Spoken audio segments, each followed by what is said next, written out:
National Weather Service in northern Indiana has issued a tornado warning for southern Cass County, Indiana, central Miami County, Indiana, west central Wabash County, Indiana, until 3:45 p.m.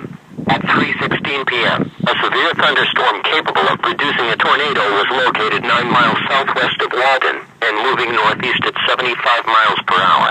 Hazard: tornado and quarter-size hail. Source: radar-indicated rotation. Impact: mobile homes will be damaged or destroyed. Damage to roofs, windows, and vehicles will occur. Flying debris will be deadly to people and animals. Tree damage is likely. This dangerous storm will be near Walton and Grissom Air Force Base around 3:25 p.m. Peru and Bunker Hill around 3:30 p.m. Mexico around 3:35 p.m. Other locations in the warning include Anoka, Onward, Adamsboro, New Waverly, Meade, Hoover, Wells, Flora, Chile, and Denver. Take cover now.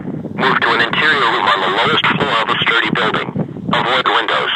If in a mobile home, a vehicle, or outdoors, move to the closest substantial shelter and protect yourself from flying debris. Repeating, a tornado warning has been issued until 3:45 p.m. for the following county: Wabash County, Indiana,